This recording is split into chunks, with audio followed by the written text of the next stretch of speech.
Hello friends, आज मैं class 11 का जो हमने क्वेश्चन नंबर एग्जाम्पल नंबर 6 किया था उसका पार्ट 2 मैं आपको सॉल्व करके बता रही हूँ। ये चैप्टर नंबर 3 है अकाउंट्स की बुक में। चैप्टर नंबर 3 है जनरल।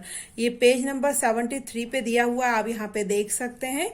तो चलिए क्वेश्चन मैं आपको फिर से एक बार बता देती हूँ। ये जो क्वेश्चन है वो इलस्ट्रेशन नंबर 6 है और generalized the following transaction in the books of Rajwade trading company का है। हमने जो पार्ट 1 में इसको 2 पार्ट्स में डिवाइड किया था। पार्ट 1 में मैंने 10 तक के 15 तक के ट्रांजेक्शन ऑलरेडी मैं कर चुकी हूँ। आज बचा हुआ हम ट्रांजेक्शन इसमें करेंगे। वीडियो को स्टार्ट करने से पहले मैं आपको रिक्वेस्ट करती हूँ कि ये वीडियो को एंड तक पूरा देखिएगा, जिससे कोई भी चीजें आप स्किप ना हो और एक बार में ही सोल्यूशन को अच्छे से समझ जाएं। और जो भी मेरे चैनल को फर्स्ट टाइम देख रहे हैं प्लीज मेरे चैनल को सब्सक्राइब कीजिएगा। तो चलिए स्टार्ट करते हैं। यह है आपका इलस्ट्रेशन 6 का ट्रांजेक्शन नंबर 18 क्या बोल रहा है? Purchase goods from Mohan of ₹1 lakh at 12% GST। देखिए यहाँ पे सबसे पहले क्या हो रहा है, गुड्स परचेज हो रहे हैं, किससे हो रहे हैं? फ्रॉम मोहन से। कितने रुपए का? 1 लाख रुपीस का। और इसमें GST कितना दिया हुआ है? 12%। हमने परचेज किया है तो हमारी एंट्री क्या बन जाएगी? परचेज अकाउंट डेबिट टू, यहाँ पे क्या आ रहा है? नाम आ रहा है फ्रॉम मोहन टू मोहन। यहाँ पे क्या है? क्रेडिट बेस पे है। तो हम यहाँ पे अब एंट्री करेंगे। सबसे पहले हम यहाँ पे क्या लिखेंगे? डेट लिखेंगे 2019 18 में। तो हमारी बन जाएगी सबसे पहले परचेज अकाउंट डेबिट। इसमें GST है तो हमारी एंट्री क्या बनेगी? आउटपुट। परचेज जब करते हैं तो वहां पे क्या लिखते हैं? Output.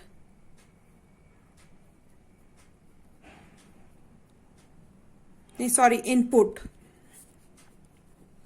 Input CGST account debit input SGST account debit to.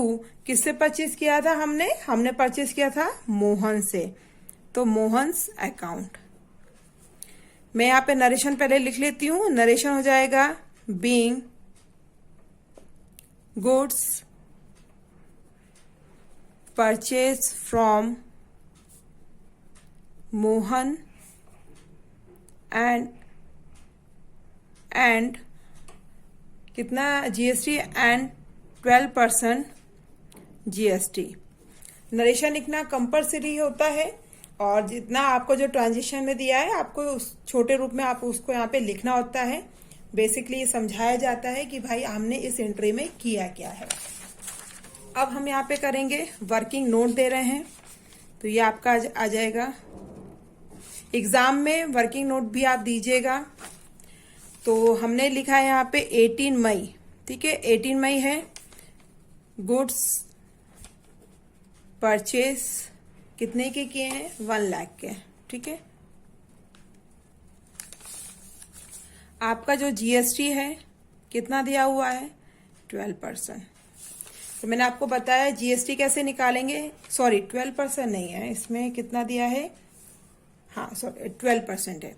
तो 12% का हाफ कर देंगे, यानी कि 6%, ठीक है। ये 6% पे CGST निकलेगा और 6% पे SGST निकलेगा। CGST का मतलब होता है एक जाएगा सेंट्रल गवर्नमेंट को और एक जाएगा स्टेट गवर्नमेंट को। ये देखिए, ये होता है C यानी कि सेंट्रल गवर्नमेंट, ये होता है स्टेट गवर्नमेंट। तो अब कैसे निकलेगा? 1 लाख का इंटू 6/100। 2 जीरो से ये 2 जीरो कट गए, कितना आ जाएगा आपका? 6000।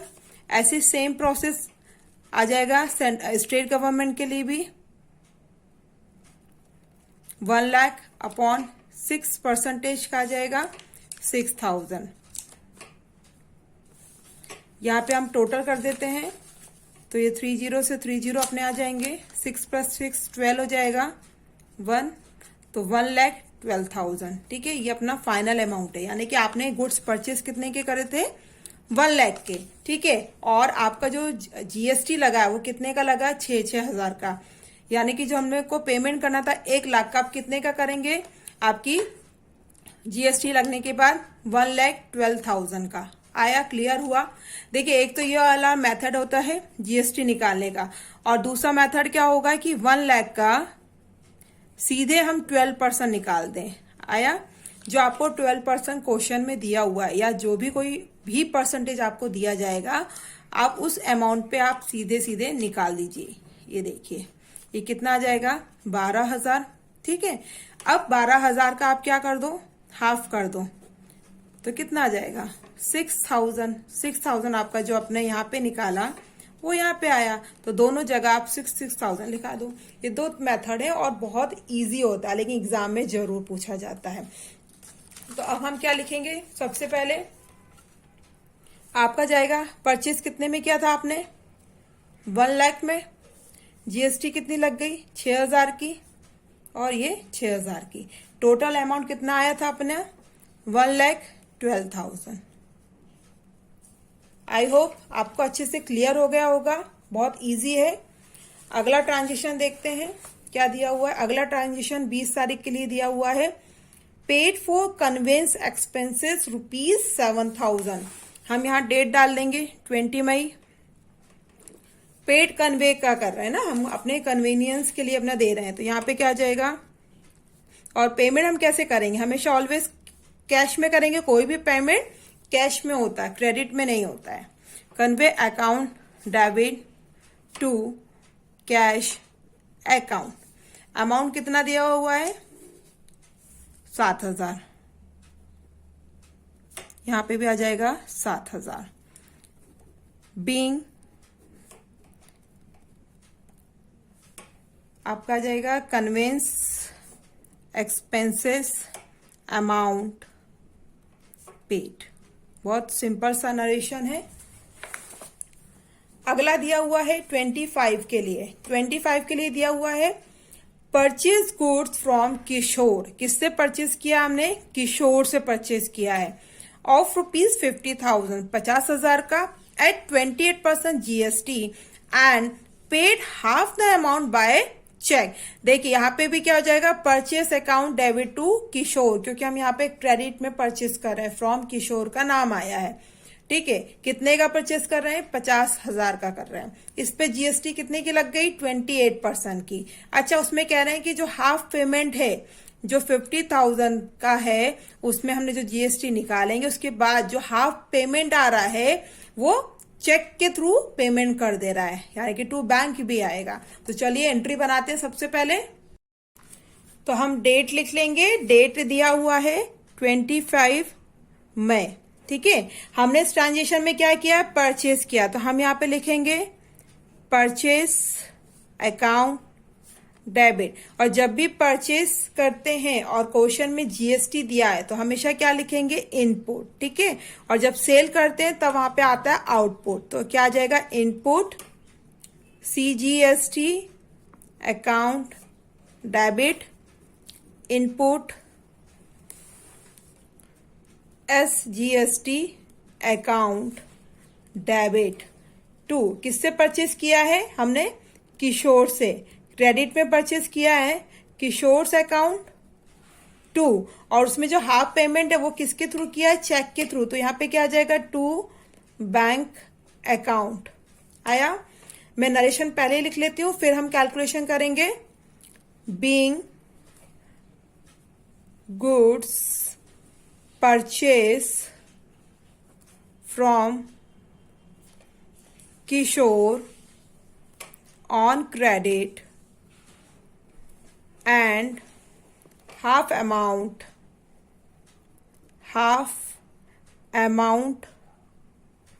paid by check।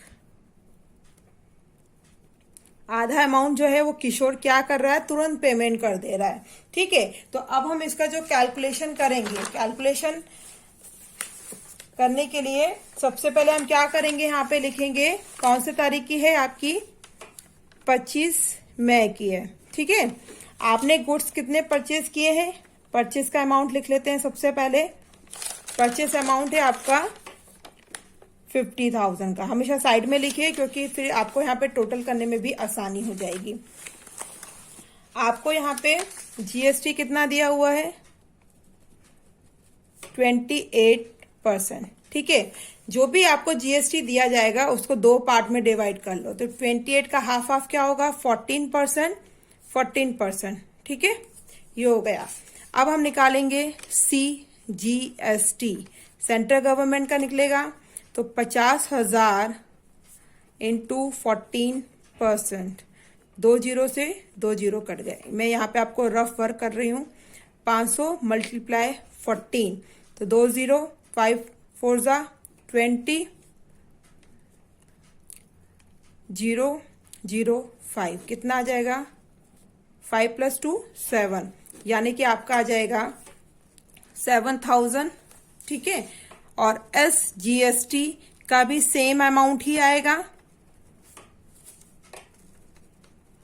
14% का, ये आ जाएगा 7,000। ठीक है, अब हमने गुड्स कितने का परचेज किया था, हमने गुड्स परचेज किया था 50,000 का, लेकिन जीएसटी कितनी की लग गई, 7,000 और 7,000 की।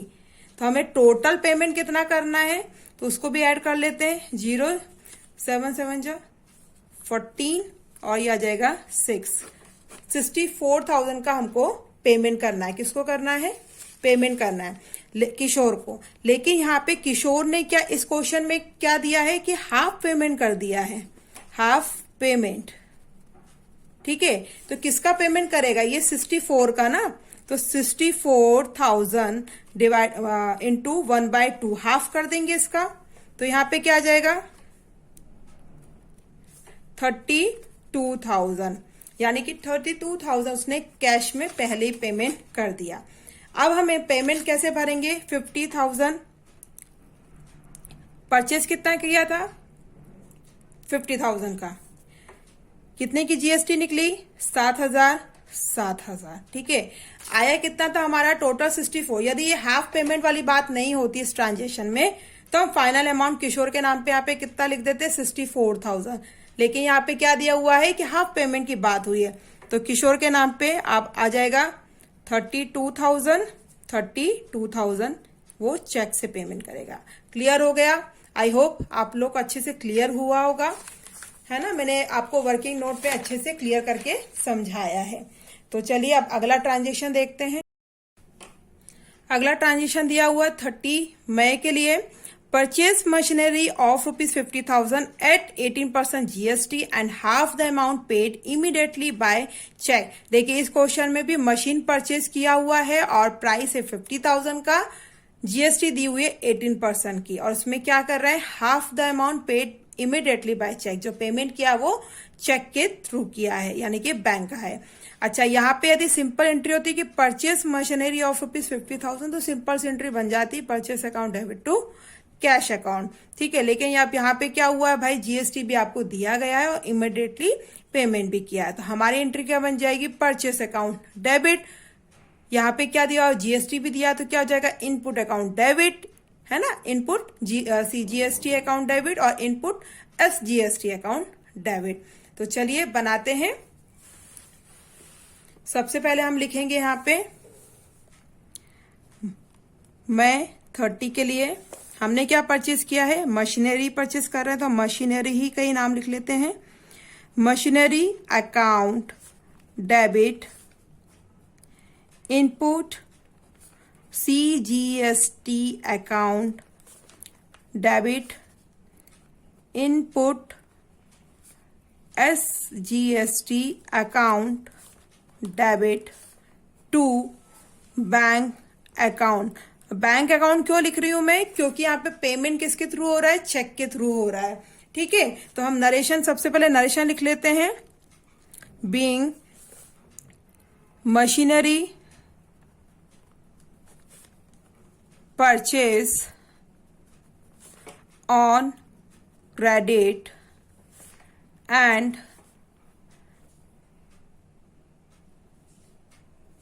Paid by cheque, paid by cheque. आप यहाँ लिख लेना पेड बाय अमाउंट या अमाउंट पेड बाय चेक, ठीक है। नरेशन हो गया। अब हम यहाँ पे करते हैं वर्किंग नोट। मैं नए पेज में कर रही हूँ, मेरा पेज फुल हो गया है, तो वर्किंग नोट में अगेन यहाँ पे लिख दे रही हूँ। 30 मई का वर्किंग नोट है। वर्किंग नोट में हमने क्या किया इस ट्रांजेक्शन में, हमने मशीनरी परचेज करी है, तो मशीनरी का अमाउंट हम सीधे लिख देंगे यहाँ पे 50,000, ये इधर लिख देना है। इसमें आपको जो जीएसटी दिया हुआ है वो कितना दिया हुआ है, 18%, ठीक है। तो फटाफट से 18% का हाफ कर देंगे तो कितना हो जाएगा, 9%, 9%, ठीक है। 9 2 18 होता है, जस्ट ऐसा हाफ कर देना है। आप कैसे निकालेंगे, CGST, सेंट्रल गवर्नमेंट का प्राइस निकाल, ये हाफ हाफ किसको मिल रहा है, एक मिल रहा है सेंट्रल गवर्नमेंट को और एक मिल रहा है स्टेट गवर्नमेंट को, ठीक है। तो अब निकालेंगे 50,000 इंटू 9%,